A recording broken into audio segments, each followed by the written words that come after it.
Today, I want to talk about aspects. I get a lot of people getting really worried about bad aspects in their chart. So, I'm going to give you the dish on why you really don't need to worry about this. Let's dive in.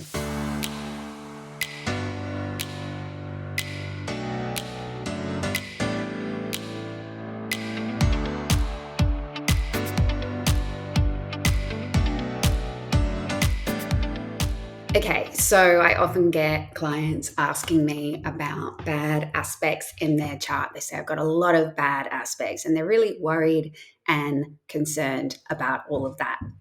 So, firstly, what do I mean when I say bad aspects? So, overall, they're probably referring to squares and oppositions in either their business chart or their natal chart. But here's the thing. Astrological research shows that some of the most successful and wealthiest people, including the billionaires of the world, have significant challenging aspects in their natal and business charts. In fact, the vast majority of them have squares and oppositions, including to the money indicator planets in their chart.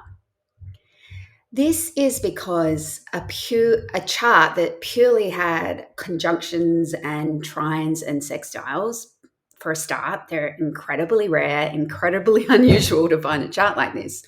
But if you had a chart like this, what is more likely going to happen than incredible success is actually laziness, apathy, just no real drive or push or momentum to do anything with the skills and talents that you have been born with. Okay, so here is the thing we need to understand about challenging aspect patterns. We need them in our chart. We need them to push us, to challenge us, to create some sort of dynamic tension that pushes us to do something special.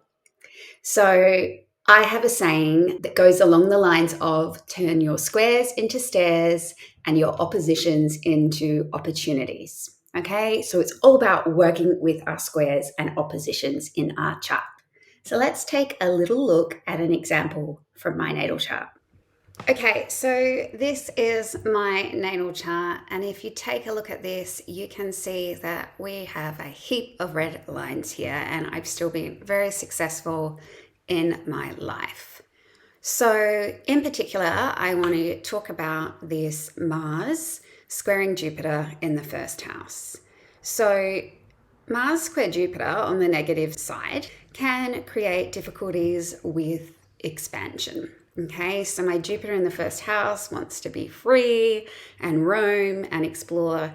And then Mars in the fourth house in Capricorn is a very disciplined ruler archetype. Like, I can do a lot and achieve a lot. Okay, but what this square has done is it's given me that bit of tension, that bit of stress to push myself to do things like quit my job so that I can work from home and start my business. Okay. I also have a Mercury opposition Chiron in my natal chart. Now, this is absolutely a difficult aspect. Chiron is the wounded healer. It represents my core wound in this lifetime. It's in the eighth house. One of the things the eighth house rules is death.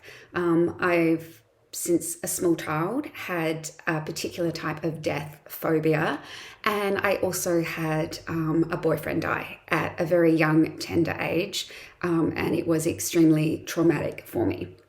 So this Chiron opposing my Mercury in the second house, this shows up as a lot of pain around this incident and being able to communicate that and talk about that.